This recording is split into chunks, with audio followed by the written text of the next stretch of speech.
Hi, welcome to the Joyful Soul Podcast, the podcast designed to chase a joyful soul in the midst of anything. I'm Kayla, and I'm here to help lift up and nourish your soul. I'm so glad you're all listening today. I hope this story that's about to be told touches your heart. With me today is Katie Wyman. Katie and I met at church, and our daughters are in the same Sunday school class. It was so cute. They were inseparable when they first met. You look beautiful as always, Katie. How's your summer going? Thank you. Summer's going really good. It's been really busy with kid activities. I can't even fathom the amount of activities that I've signed them up for, but I choose to sign them up for that, so I shouldn't complain about how busy we are. But that's good. Good. Do you want to tell us some about yourself? Sure. I was born and raised here in Williston, North Dakota. Just left for a short period of time, attended college, and came back right after I got married. I'm 35. I'm a wife to my husband, Russell, a mama to Jetton, Paisley, and Maverick, a dog mama, a foster mama. I guess I just like to mama people. I like to get very, very involved in serving others. I try to be the most supportive person to my friends, family, in whatever they have going on. I strive to support charities such as the God's Child Project, the Lucky Finn Project, Relay for Life, etc. I'm very involved with our church. I'm a wish granter for the Make-A-Wish of North Dakota. For a day job, I make maps for Diamond Resources. I have lots of hobbies. I like to read. I really enjoy selling Keep Collective jewelry and peddling various things on eBay. I just like to be busy. Wow, good for you, Katie. That's awesome. Did you have a time in your life that you felt very challenged to choose joy? Well, I would say, as with most people, that there have been times of suffering in my life, and that joy can kind of be a season. I think lots of people are suffering from something at some point in their lives. The season that might stand out the most is probably a few things stacked together in a row, and then ultimately a very traumatic emergency C-section birth of my daughter, and finding out that she was born without her right hand. The entire episode was so emotional and really questioned who I was, what I believed in, what I do next, and why. I think there was also postpartum depression going on, new mom emotions. I had another baby at home already that I now couldn't care for because of the C-section. A C-section was something that I was really against. It was not in my birth plan. Mm-hmm. I like to plan things, and that wasn't what I wanted. I'm not used to asking for help and not being able to stand on my own 2 feet. I really had to power through and try and find something that I could turn to. It started really simple with finding Bible verses to pour over, try to relate to, like John 16:33. I've told you these things so that in me you may have peace. In this world you will have trouble, but take heart, I have overcome the world. I love that. Yeah, I love that one. And then something that there's a guy named Dave Willis that I like to try and follow what he has going on. And he pointed out, which is so very true, that the Bible, really never says figure it out, but over and over it says have faith. And eventually I realized that God wanted more from me. He wanted me to rise up and find strength. Little did I know, he knew what he wanted from me. God has a plan. For each and every one of us. He's had it laid out since the beginning, a specific purpose for his plans. Psalm 33:11 says that the plans of the Lord stand firm forever, the purpose of his heart through all generations. So good. Yeah.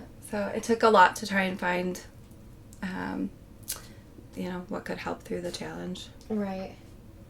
So do you feel like those Bible verses have really helped you get through that time in life? I do. I think it started small, just trying to find little things to grasp at and hold on to. Another thing that I think helped was I've always journaled, even if it's just a couple words a day or 7 pages another day. It's always helped me, and I think this time period was probably the most productive in writing.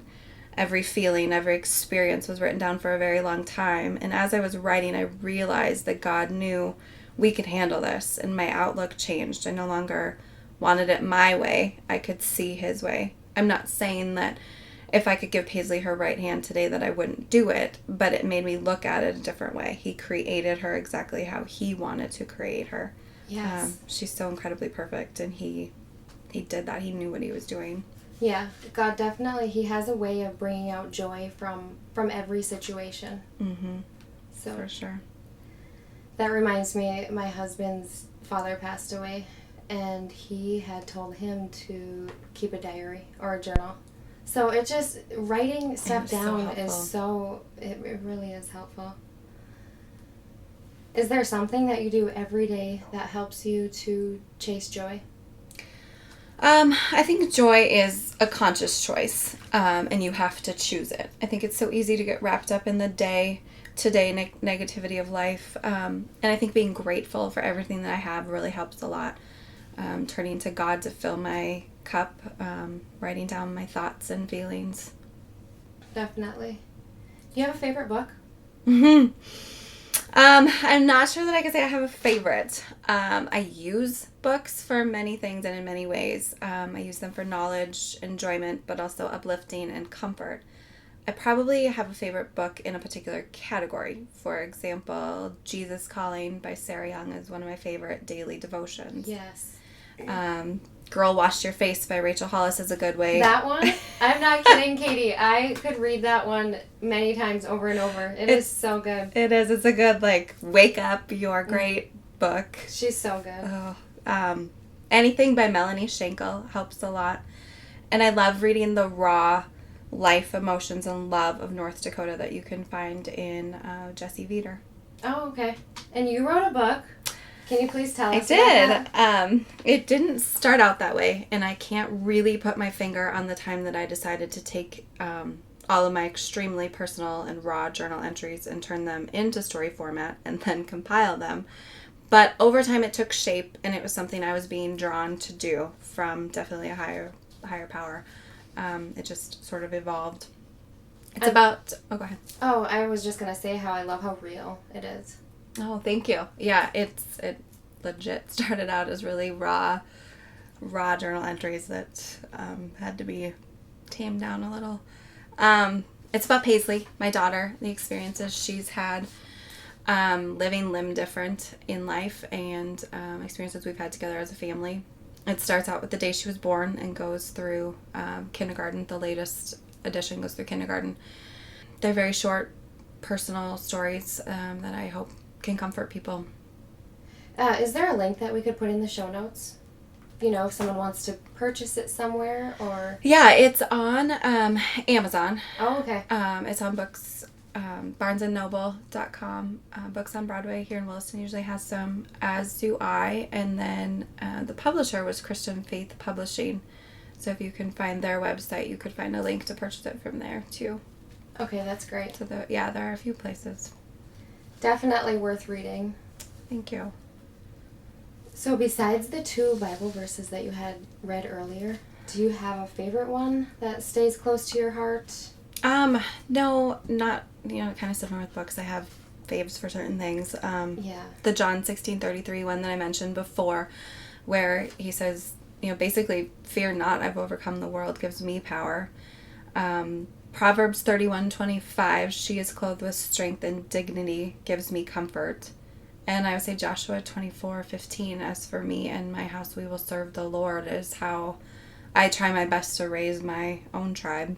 That's good. That's so, really no, good. I guess I'm drawn to all of them. Mm-hmm. So how's Paisley today? How is she doing with coping to everything? Good. She, if you don't mind me asking. No, that's okay. No, she's good. She has a real drive to be independent and do everything she possibly can by herself. She, for the most part, doesn't want help from anyone. She has taught herself so many different ways to do things. It just amazes us day and day and day. I remember some preschool teachers a few years ago saying, we try and think, that we should help her, and she doesn't want us anywhere near her. And then there's another little kid that is totally capable of going, teacher, teacher, I want your help. And it's just funny how she doesn't want it. The last year or so, she's really struggled emotionally, and we've started seeing a therapist to deal with her emotions. She needs to figure out how to cope and yet still find ways to be grateful in life. I mean, she wants that other hand like everyone else has, and she has to figure out how to survive and live with life the way it is. Yeah, she's such a sweet girl. It didn't take long for her and Emma to have a play date. No, it didn't. She loves play dates, and she loves other kids, and she loves spending time with them, for sure. Her struggles, I would guess most people probably don't even know happen, because they happen here. They happen in our house. They're very private, and more often than not, she doesn't want me a part of them, or anyone, which is why I thought I should try a therapist, and that has been really good for her. That's good. That's really good. What grade is she going into? She's going to be a second grader. Wow. I know. They grow up so fast. Yeah. Every one of them. Yeah. And you guys are such a cute family. Oh, I love seeing you guys at church. We don't look like a train wreck the way we feel. Driving in with whatever kid we might have. Katie, thank you so much for your story and being so open to doing this interview. Are there any last words that you'd like to say? Just that, everyone needs to remember there are seasons to life. You have to choose your own joy, and that everyone in this world is struggling with something, and we need to remember that and live kindly together, supporting each other instead of comparing and dividing.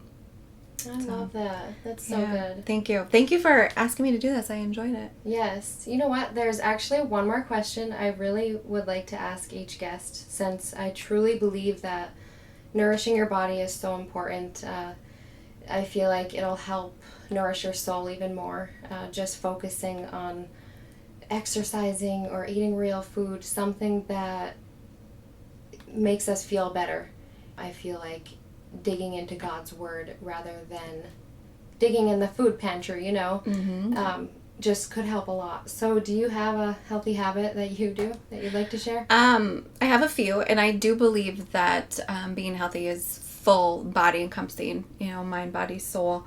I have an addiction to get up every morning and do push-ups right away, but as far as working out, it's probably more just like walking and minimal. And then I try extremely hard to consciously be aware of what I'm putting in. I'm not saying that I won't have those 17 M&Ms, but I want to be aware that I did it and know that I did it. And to the best of my ability, I will try not to drink sugar or, I don't know. I just try and be conscious of what I'm putting in it.